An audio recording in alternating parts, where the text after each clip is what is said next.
Welcome to the Stanish Inquisition, a podcast where Stan Zylowski, serial entrepreneur and CEO of Movista, talks with guests about anything, from family life to personal life, recipes for success, or grandma's potato salad. The name is dark, but the content isn't. It's often unexpected, occasionally funny, sometimes irreverent, but always interesting.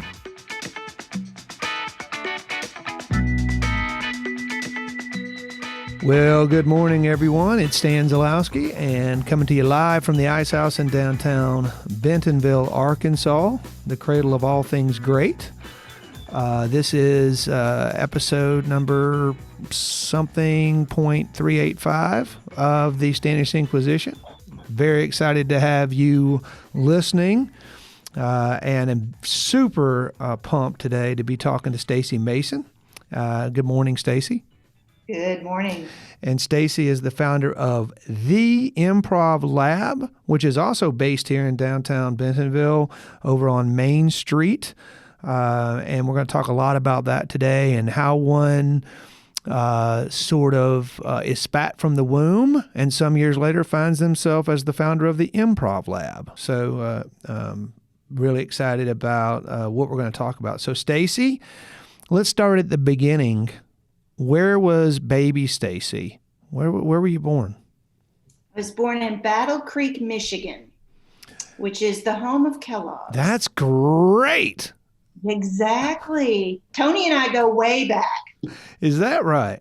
So did you grow up there?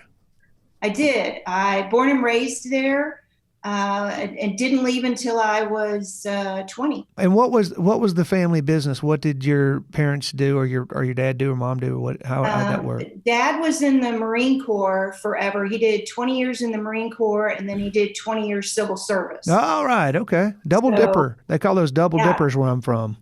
Well, and all my brothers and sisters were born on different bases, and they moved around a lot. I'm the only kid in the family who was born and raised basically in the same house and grew up in the exact same town, went to school, kindergarten through high school, living in the same house. That wasn't the experience that the other kids had.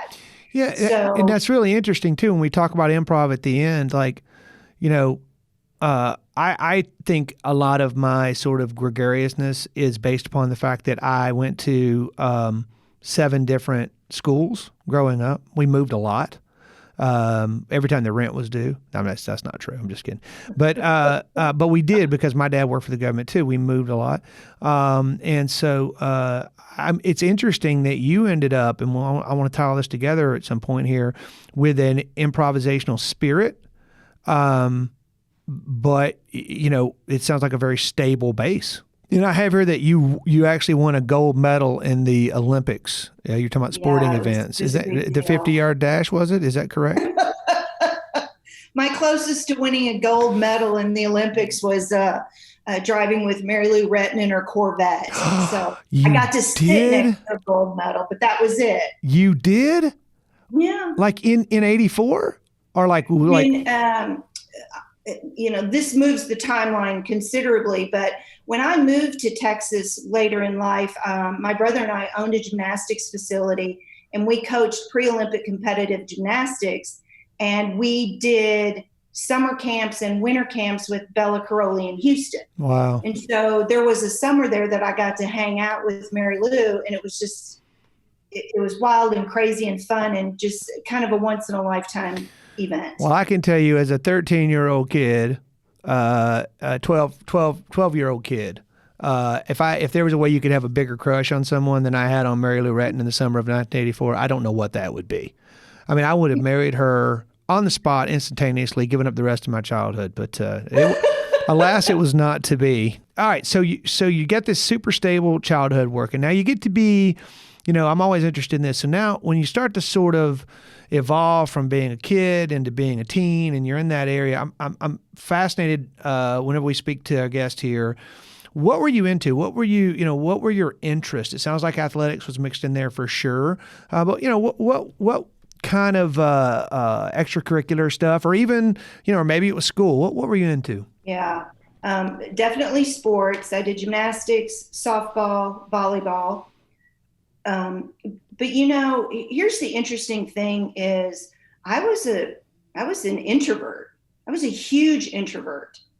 And so what I was interested in was spending time with my dad, who is an introvert as well. And we spent enormous amounts of time sitting in a boat fishing and not saying anything. And it was the most glorious time to just be relaxed and no one wanting anything from you. When I was growing up, we didn't know the things that we know now around being introverted and how, I don't want to call it shy. I don't think I was shy, but there may have been some of that. But we didn't have that language. We didn't talk about those kinds of things. And I think had I known that vocabulary and that language and understanding who I was going to be later, that would have been enormously helpful as I aged. Mm-hmm. And, and I take that and I'm a contradiction of other terms in the sense that, yes, I was an athlete. I was a straight A student. I played in the band. I did marching band. I dated the most popular guy in high school. And so even though you do all of those really cool things, those are things that don't overlap. And so I always felt a little like a bit of an outsider because none of those things should have gone together. Right. But at the same time, and I shared this experience with you, you weren't an outsider. You were an insider to a whole bunch of different groups. And that does speak back to the improv part, right? The ability to be a chameleon and to be able to relate, and this show isn't about me, but as a way of sort of drawing an analogy, sure. I loved being on the football team. I lettered in 3 sports in school and all of that. I was also the poet laureate for my high school. And I was in the drama group and did different thespian activities, right? And maybe one of the finest actors of our generation, but never really was able to, get out of the bubble. But anyway, Stacey, in all seriousness, what I'm saying is when you do move between these different existences and you do sort of, eat from the buffet of life, I do see some kernels of that would lead you later to be able to appreciate that ability to be spontaneous and the ability to think outside the box. You agree with that? Does that make sense? I agree. At the time, you don't understand that. You have no idea what it's preparing you for. And it feels wonky and weird, but, and then extrapolate life and you can look back and see how that positioned you for what you're going to do later. But at the time, it didn't feel like that. Yeah. No, I get it. Well, what feels good in that frame emotionally? What feels good between the age of 12 and 17 emotionally? Not a whole lot. In what did you eventually receive your degree? Management. Business management. That's the same thing I did too. Yeah. Well, did you do it for the same reason I did it? Because it was the easiest of the business degrees? No, I rationalized. Here's what I rationalized. Well, 2 things hit me at the same time. We were studying Maslow's hierarchy of needs, and that resonated with me. I love it. But the second thing was I sort of rationalized, I think that every business needs a manager. There's going to be every single business that requires some level of management. So this seems like it's a pretty universal degree to get because it has the most application. At the time, that seemed most logical. All right. So you get out of school, and what's the scene? What you're still in Tyler? Yeah, I'm still in Tyler, Texas. Walmart shows up to a job vendor fair, and they and to be honest, I hadn't had really any experience with Walmart. In the North, it's Kmart and Myers back in the day. Mm-hmm, of course. So I didn't have any experience with Walmart. They show up at a job fair. They basically said, would you like to be an area manager, a training manager, or a personnel manager? And I'm like, well, personnel's out. So, okay, now I'm down to area manager and training. And I'm like, I don't even know what those things are. So I need a job, it put me in a spot. Mm-hmm. And literally that was it. Wow. That's an interesting time to join the company. It was amazing. Yeah, most people don't. Look, first of all, I mean, I don't want any way for anyone to interpret me.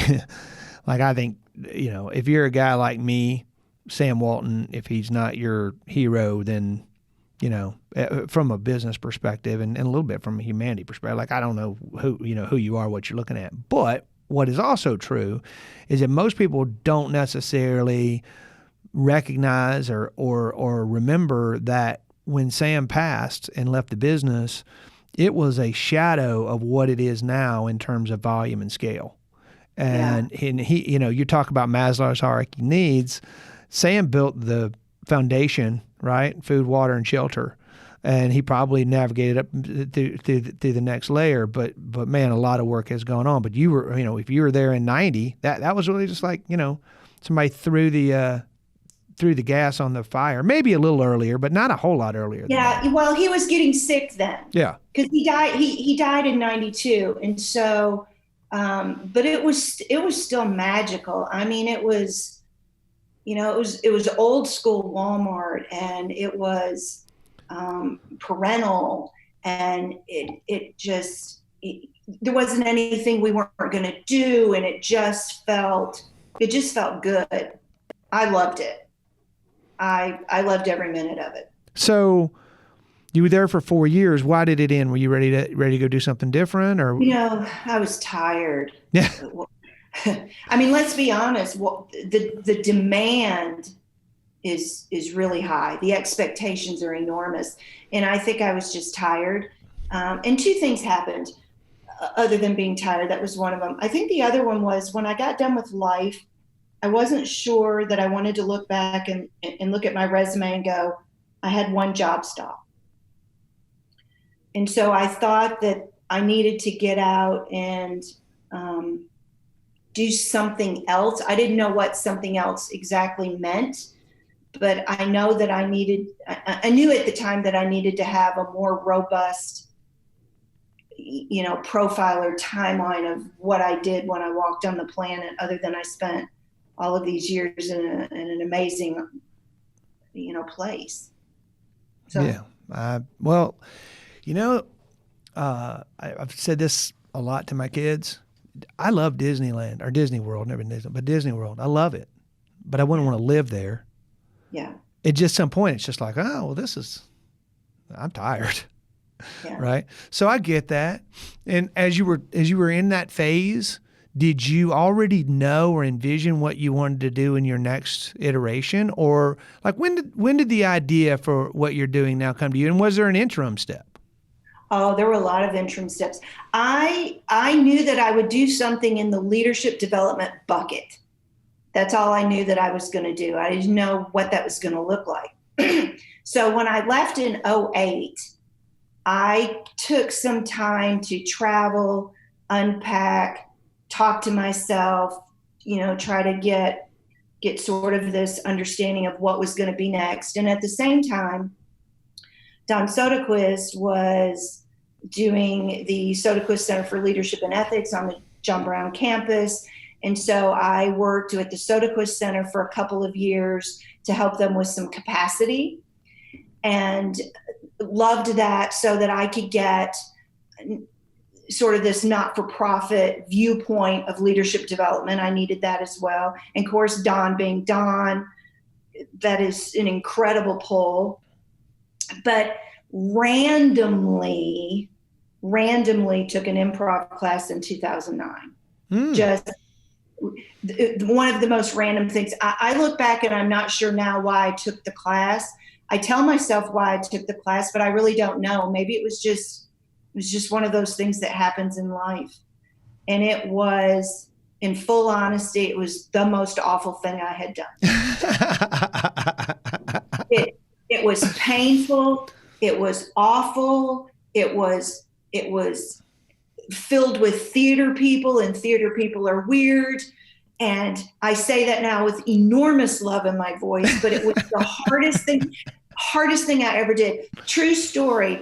First, and this is like 8-week class, couple of hours each Saturday. The first class, first break, go to the bathroom, get a drink, come back in a few minutes.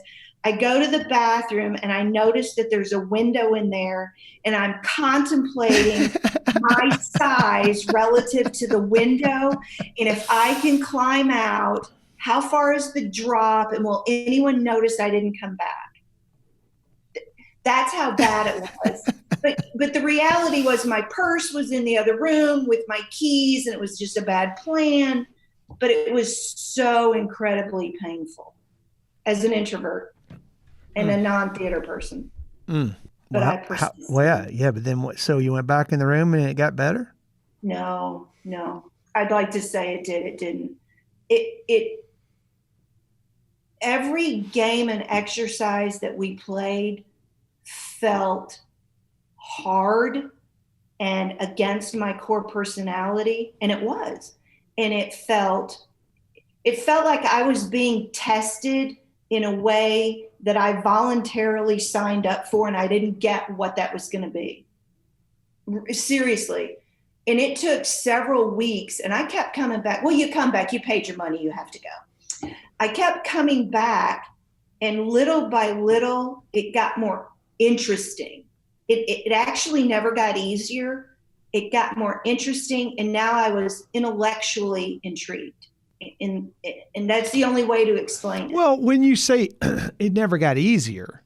It never, yeah. Well, I mean, let's be honest. Like, I just want to be clear about what we're saying. You're saying the actual exercises were not something that came naturally to you, and you've always had to work really hard to make those exercises work. It had to get easier to go back because, Stacey, I don't want to blow up your theory, but do you know how many people pay for the gym and don't go? I think I'm a little different.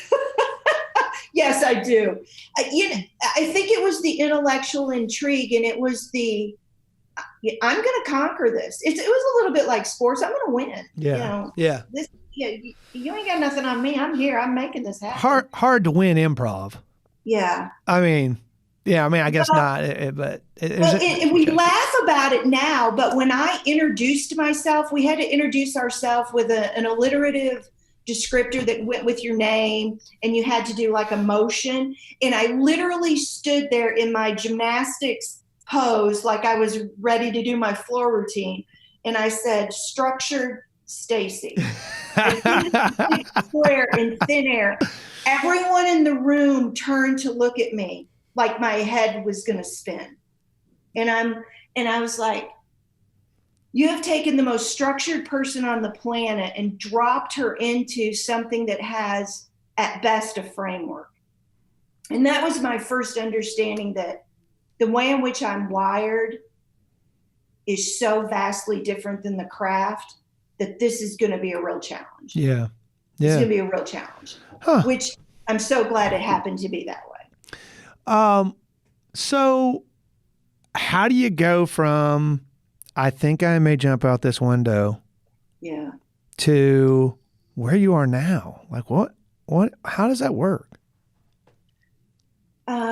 There were a couple of people in class that I liked humanistically, and we just bonded, and we said, you know what? We should just tinker some more with this and start an improv troupe just with people we like, and we're just going to play. And that is what we did. We rounded up some people that we like, and we played together. And the next thing you know, we're a troupe. And the next thing you know, we're performing monthly at the Meteor. And then the next thing you know, I've added this to my platform, and it snowballed. But here was my realization was, I'm always at odds with life because life changes all the time. And I'm always not wanting things to change. And so I have a choice. I can continue to be at odds with life forever, or I can figure out how to get comfortable being in this constant churn of change where we're improvising all the time.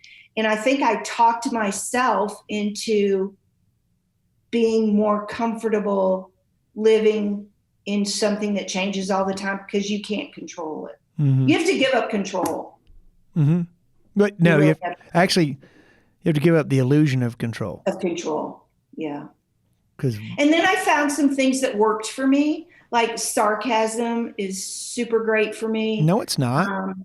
99% of the time on the stage, I'm angry, and anger works for me. I'm an angry character. I love to do the Russian accent. Facial expressions are where I generally win. And so once you figure out how to bring your unique spin to the stage, it got a whole lot easier after that. Yeah.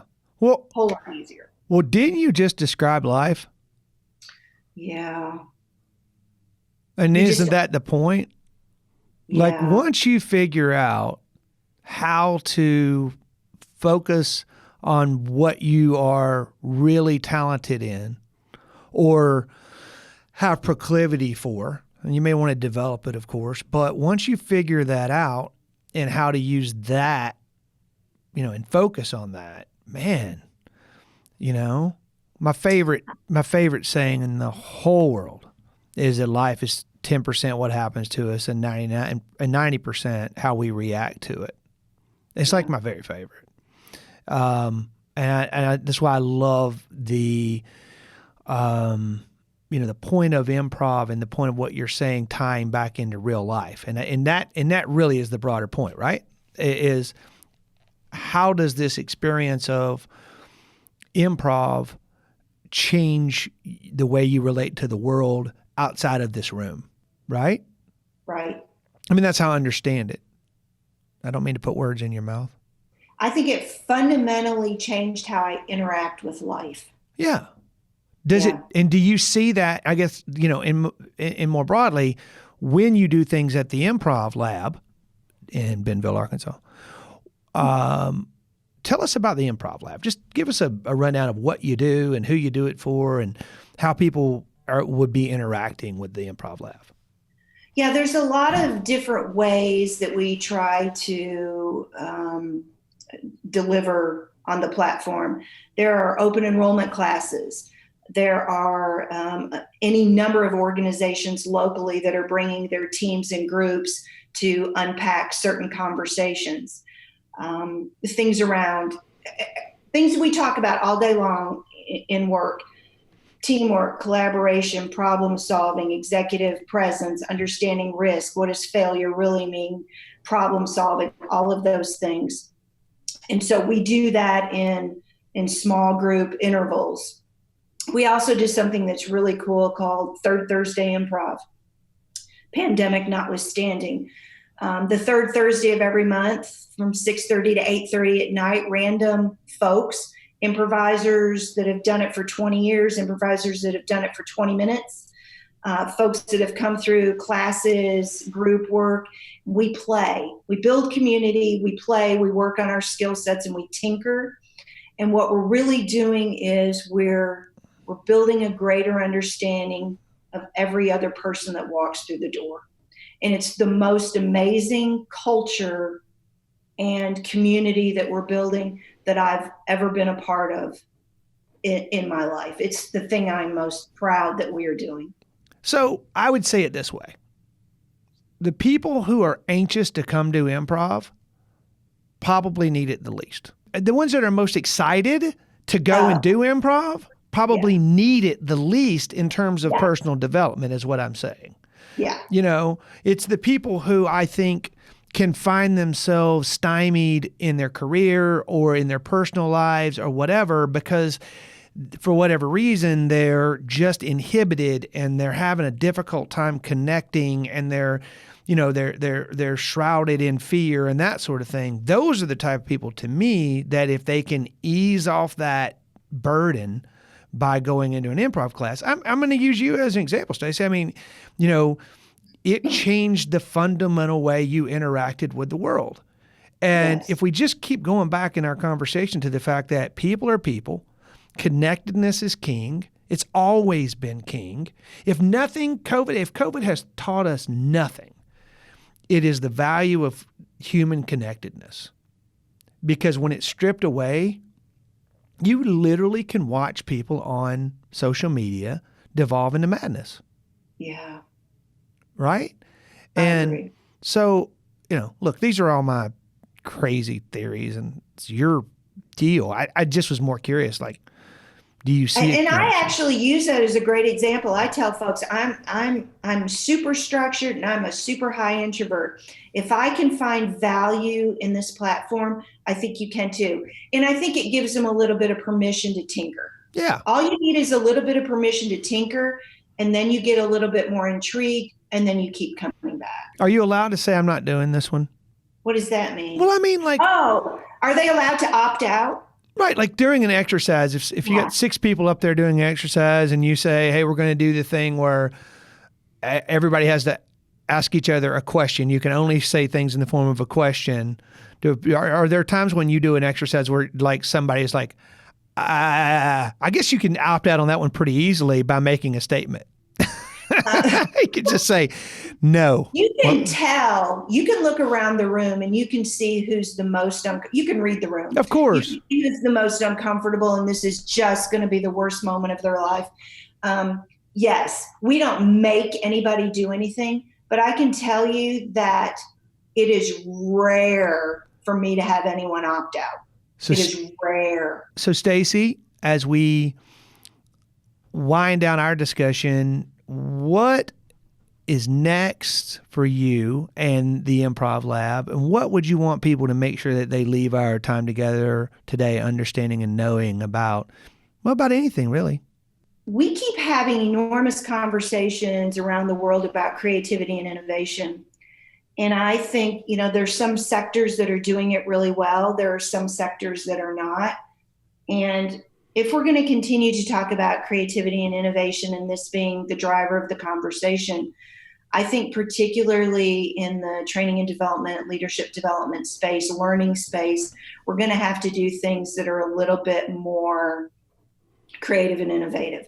So I'm optimistic that unique ways to get people to look at their skill sets, to look at how they interact with other humans, to look at who they are individually, whether you do that through improv or some other creative or innovative way. I think it's time to reinvent how we learn.